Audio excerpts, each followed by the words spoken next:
حدیث کی راځي پیغمبر صلی الله علیه وسلم وی او دا حدیث به اکثر پښتانه په تحقیق سره هم دا بول پیرو امام ابن ماجه دا حدیث راوړی دی ابو هريره نه او دا ابو سعید رضی الله عنهما هغوی دا خبره کړې ده چې موږ دا ګواهي ورکوو چې پیغمبر صلی الله علیه وسلم دا خبره کړې اذا قال العبد لا اله الا الله والله اکبر کله چې یو بنده ووایي لا اله الا الله والله اکبر نو الله وی زما بنده رښتیا ووایي لا اله الا انا وانا اکبر زما نه علاوه الله وی بل څوک د عبادت حقدار نشته او زه لوی یم واذا قال العبد لا اله الا الله وحده او چې کله دا بنده ووایي لا اله الا الله وحده الله بیا وی صدق عبدي زما د بنده رښتیا ووایي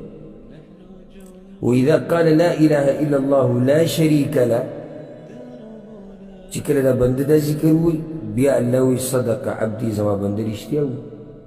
واذا قال لا اله الا الله له الملك وله الحمد چې کله دا ذکر ووایي الله وی صدق عبدي زما بنده رښتیا ووایي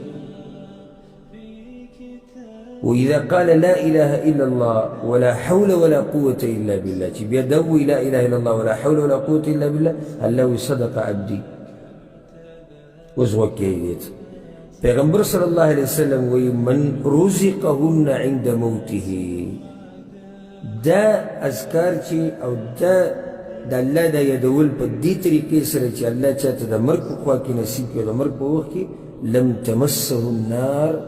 ور د جهنم د ته نه رسي ذکر پورا هغه داسې دی که شوق مې د یادولو هغه ځان له ځوانانو چې هغوی یادوي که د چا شوق یې د یادولو دا ذکر نو ذکر پوره داسې دی لا اله الا الله والله اکبر لا اله الا الله وحده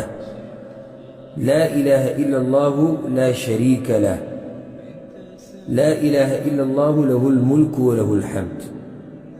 لا اله الا الله ولا حول ولا قوه الا بالله لکه څوک دا غواړي چې د مرګ په وخت کې ووایي نو هغه یادولی شي او چې څوک بې پروایي داسې ډېر ضرورت ورته نه لري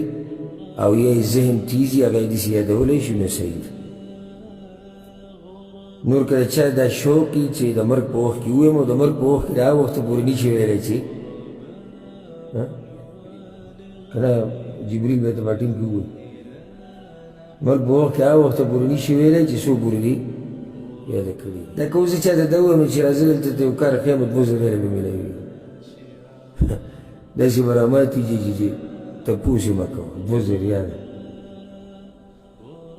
دلته دی پیغمبر صلی الله علیه وسلم وایي چې د مرګ په وخت کې